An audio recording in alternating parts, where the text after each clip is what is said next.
I ruined my family's life and I don't regret it. All names are changed. This all happened 10 years ago when I was 19.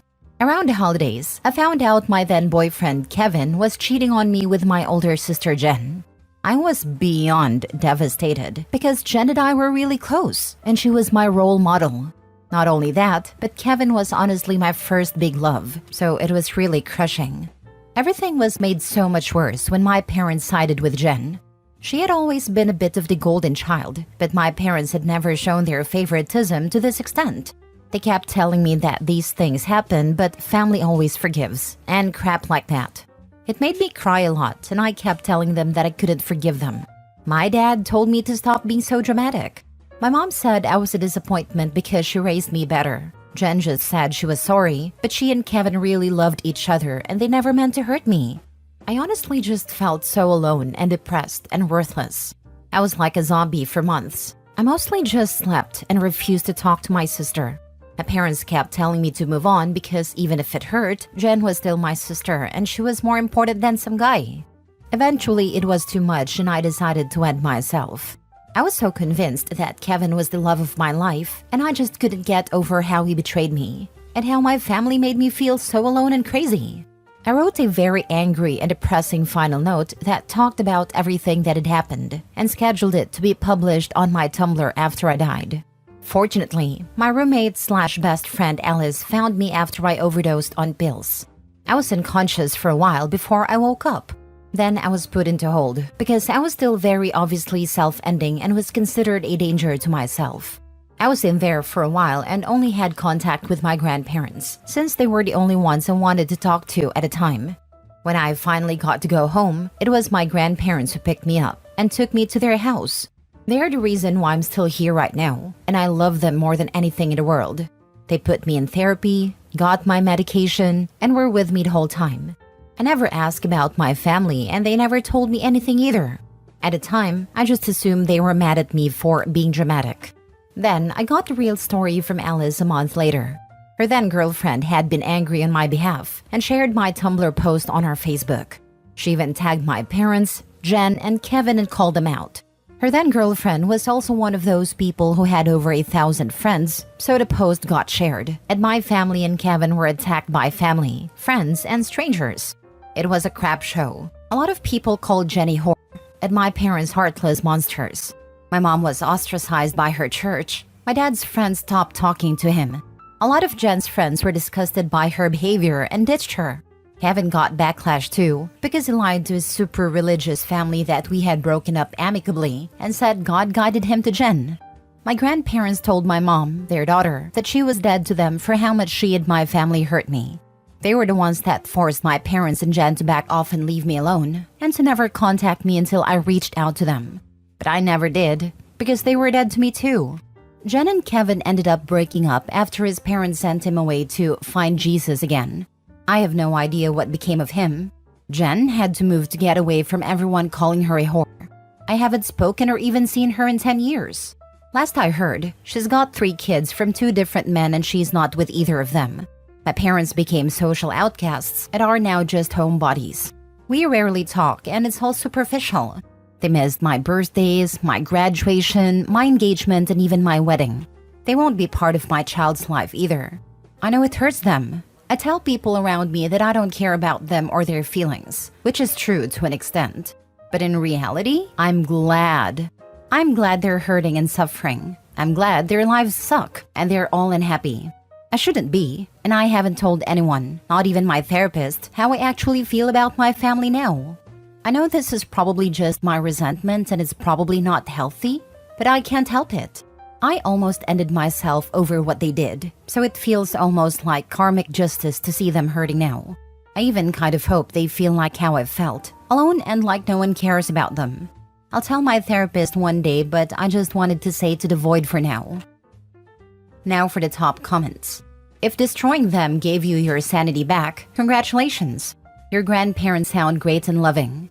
Spend as much time as you can with them. I'm glad you're enjoying life now. My grandparents are the best. I spend time with them as often as I can, and they've been a part of all my big milestones. You didn't ruin your family's life. They did that all on their own. I'm glad you have your grandparents in your corner. Your parents and sister, I can't even imagine how that must have felt. I'm glad you're at a better place in your life now, Opie. I wish you and your family the best. My grandparents have always been on my side. I'm lucky to have them. Sometimes, in regards to my immediate family, I want to ask if it was worth it. But thank you. I'm happier now than I've ever been.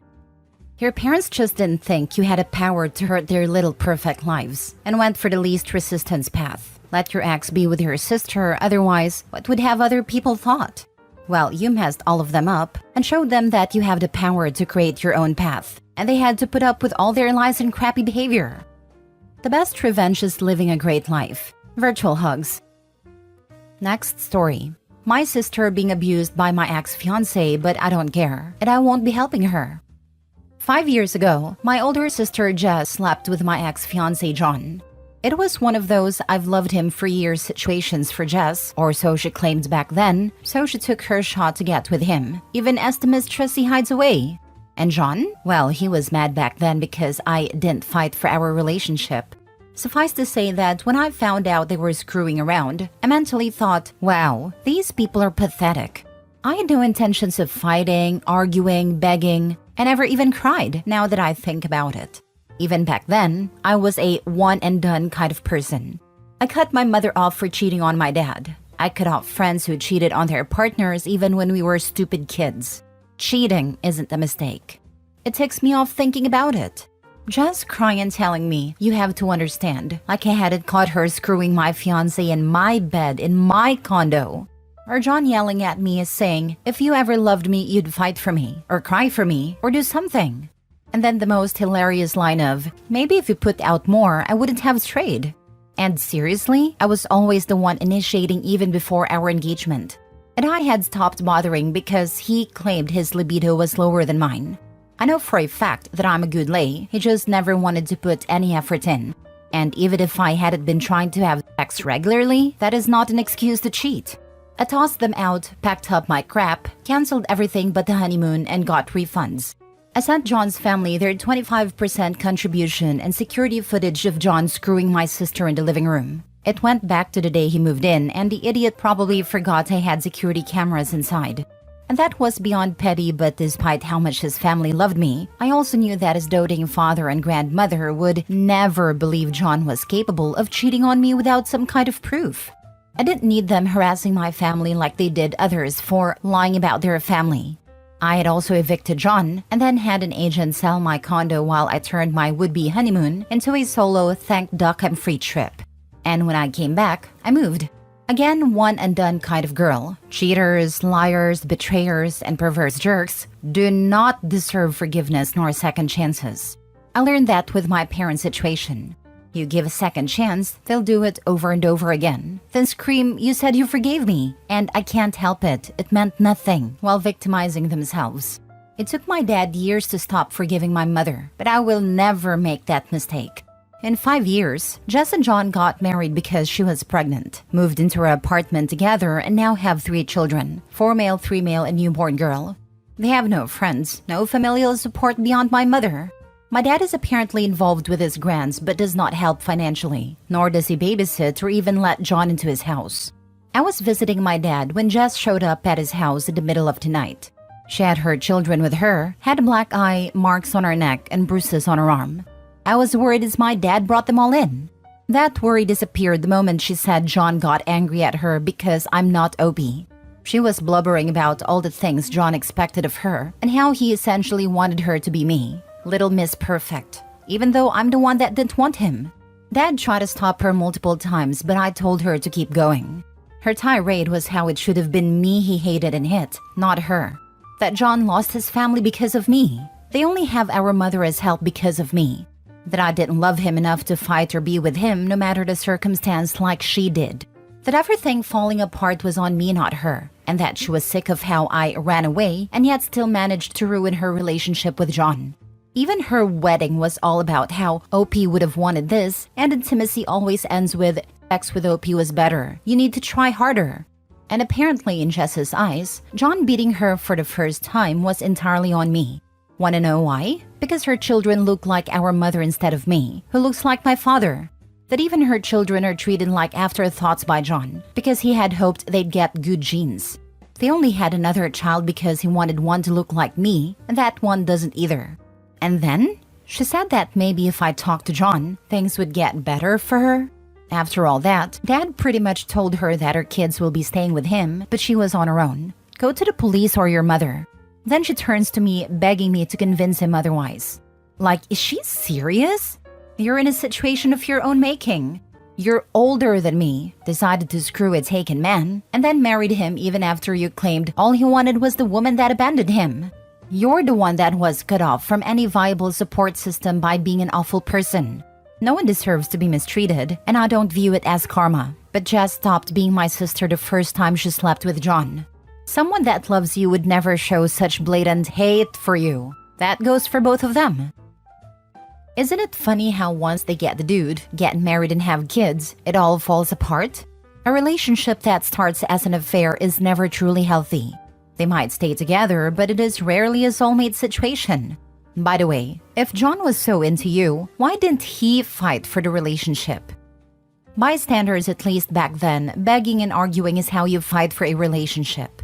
He spent about 3 months doing and saying whatever to anyone dumb enough to listen, trying to get messages to me. And honestly, he got a lot of people cut off by me in the process. So beyond that, best way to keep a relationship is to not screw your partner over or just break up with them. At least you can be cordial afterwards. I'd say that she wanted him and she got him. Congratulations. What a prize. Nope, it's not your mess to clean up. Exactly. She made her bed. Now she has to lie in it. Not your responsibility. Last story. I told on my mom's married boyfriend and ruined my life. My mother started having an affair with a married man, Bruce, over 10 years ago. My dad left her over it, but she stayed with Bruce with a promise of him divorcing his wife soon. Spoiler alert, it didn't happen. After 10 plus years of knowing my mother was the other woman, and after stalking Bruce's wife's socials, I couldn't take it anymore. He's a creepy man that no one in my family can stand, including my 3 other siblings. We've been tasked all these years to keep her dirty secret and treat Bruce as if he's not an adulterer. I took one for the team and sent some anonymous emails out to some contacts I found through social media. Bruce's wife responded to me and asked to speak, as she had no idea any of this was going on, which I highly suspected despite Bruce's lies all these years, so I sat down and phoned her. We talked for almost 3 hours. She's a nice woman who was nothing but kind to me. She's been married to Bruce for 30 years and had no idea he had a double life. His job allows him to travel frequently. I answered all her questions. During this convo though, I knew my relationship with my mother was over. I knew the details would get back to her and would pinpoint to me.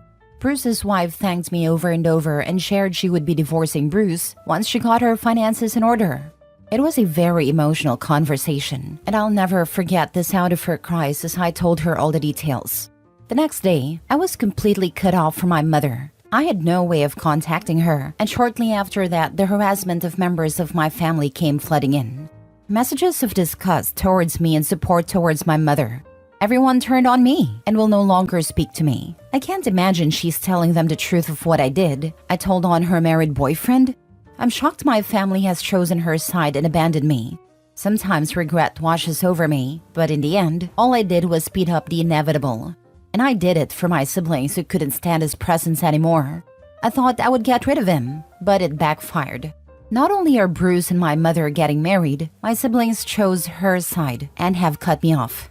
This weighs heavy on my chest. It did for the last 10 years, and now because of what I did, it will continue. Thanks for reading and letting me get it out. Now for the comments. You did the right thing. Although you maybe should have anticipated this would speed up the process on Bruce and his wife getting a divorce. Your mother got what she wanted in the end, so she should be thanking you. For the best, though, she broke up your family by her selfish actions and chose a crappy man over her kids. You probably would have ended up going no contact with her anyways. True. Not sure why mom's so upset about this all being exposed. Like, girly, you've been with a married man for 10 plus years. Clearly you aren't that ashamed. Wait, why is she mad? If you didn't tell, the adulterer would still be married, and would it be marrying your mom? Shouldn't she be thanking you? unless he never intended to marry your mom and even she knows this. Lol. I'm willing to bet mom is mad because Bruce stands to lose a lot of assets and will possibly have to pay alimony. Hard to say for sure, since we don't know the details of Bruce's marriage. But money's the only thing I can imagine being the reason he didn't leave his wife earlier, and why mom would be so mad. I'm no legal expert, but this is my best guess. Bingo. That's exactly it. Plus, most places, if you're married for longer than 10 years, it would guarantee the wife lifetime alimony as long as she doesn't remarry. Plus, the fact that if she's smart and hires a forensic accountant, any money spent on your mom and family in the last decade is considered marital property and she's entitled to half of it. So if you bought your mom a house, cars, whatever, they will be forced to sell. And or he'll have to pony up that amount during the divorce proceedings. Plus, if they have children together still at home, that's also child support. Dude basically stands to lose everything, and no doubt I wouldn't be surprised if the change in lifestyle causes your mom to look for another suitor. Did it really ruin your life though? I mean, if members of your family are harassing you and supporting your mother because you told your mom's boyfriend's wife that he's been cheating on her for the last 10 years with your mom, then I think that there are trash people who aren't worth your time. You aren't wrong. It's just hard to have everyone hate me so abruptly. Edit. Thank you to all the supportive comments. I have a few people in my corner rooting for me, but these comments have been comforting and therapeutic. The number of family that turned on me, I truly started to worry I was the problem and made a mistake. To answer some questions, money is a huge factor in all of this, which is why my mother/siblings are so angry and not thanking me. I am my mother's oldest daughter. Only my youngest siblings lives with her. We are all adults. I have 2 young children my mother has thrown to the curb for Bruce. They will never know who she is. I am in contact with a wife. She is a lovely woman who is aware of how this unfolded and has been so kind to me. I like to think in another life we would be friends. I've spent a lot of time putting together proof for her so she can get what she deserves out of the divorce. Keeping in touch with the wife angered Bruce and my mother, so much so they told my family I was harassing the wife. That fueled the fire more for my family to hate me. To the few that have commented I should have minded my own business, I wish this never was my business. What a laugh.